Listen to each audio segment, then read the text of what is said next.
Two things before we get started. First, peep the fit. Look at the. You really don't see a ton of it, but he's got cutie pie shark eyes. He's got the gills. I put his hands in the pockets. I think it's a really cool. I think it's a funny bit, and also we got the power sword from the movie, so no sweat off my back. Anyways, we watched Masters of the Universe Revelation. Uh, The war for Eternia begins again in what may be the final battle between He-Man and Skeletor, a new animated series from writer/director Kevin Smith. It's only it's 10 episodes, divided into two parts if you care about that kind of thing. And I don't know. For me, I'm not super familiar with Masters of the Universe. So when characters like Arda show up, I go, man, I don't know. I don't know that you need to make a character for this. It probably could be. That's from the comics. It's straight up already a character. I actually had a hard time finding anybody who wasn't directly from the comics, or when I looked at closer at a character, I had a hard time finding anybody who didn't directly derive some of like their bits and bobs of the character straight from the comics. And it's kind of fascinating because a lot of people online will criticize this show for a handful of reasons, and a couple of which I thought were probably a little relevant based on a couple of things. And the more I watched it, the more I liked this and thought a bunch of bozos hated this show. So to get it out of the way, right off the rip, He-Man dies in the first episode, but it does pick up straight up from the end of the vibes of the original cartoon series, where Teela doesn't know Prince Adam is He-Man. Skeletor hates him. He's still, trying to get one over on him. And there's some bits and bobs there. So the first half of this is basically a Teela show where she's coming to terms with everybody has tricked her up until this point. People have not helped her out, and she's coming to terms with that. So she goes off on her own, meets Arda, she's having her own adventures and stuff like that. And, by the first couple of episodes, she's teamed up with Orko, Evil Lyn, Beastman, and I don't know. I think the animation here is pretty crisp. I think everything looks pretty good. I think the designs are pretty great. I will say that a couple of the characters have what for me are the wrong voices, and though I love Mark Hamill, Skeletor's given a little bit of Joker vibes for me, and the problem is mostly that Mark Hamill has cemented himself as a quintessential Joker voice, and not so much that he's a bad Skeletor. It's just I can't unhear it because they have similar vibes where Skeletor's a little goofy sometimes, but he's nailing the dialogue. The dialogue's great, and I just don't prefer it. As far as designs go, there's only a couple that kind of irk me, and one of the bigger ones is because Evil Lyn has a sleeveless shirt, she has pretty well-defined arms. And I think that's fine, but she's basically identical body-wise to Teela, and I don't prefer that, especially because later on, a handful of characters get costume changes.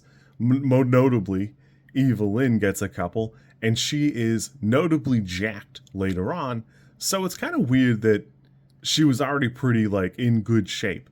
Not that it doesn't make sense. It would be kind of weird for a character in He-Man not to be, but she probably could have had skinnier arms.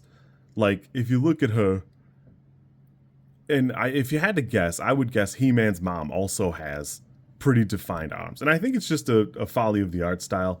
It's really not a negative. It just was something I noticed because you see so much of Evil Lyn. And for me, that's a good thing. I love that He-Man's not present. I understand it's a sour taste. It's a bitter pill to swallow. He-Man dying right off the rip. But at the end of the day, it's kind of cool and a little bit necessary so that you can have some adventures that aren't just He-Man solving everything. Because at the end of the day, the power of Grayskull is the power to sometimes solve everything. And we see here that, there were some times when things were kind of rough, or he needed his friends, or he had to rely on his friends, specifically Teela and Man-at-Arms, or, Orko, whoever. But, I don't know. for me, this is a pretty fun romp. It gives a lot of good characterization. Again, when Glow Skull showed up, I wasn't familiar with him. I had to look him up, and that's Glow Skull. I mean, he's got a lot more lore now. He's got a little bit different vibe, but like that's pretty much exactly what he should be. You see some past champions. I think they all look pretty good. I didn't look them up particularly. I don't feel like I needed to.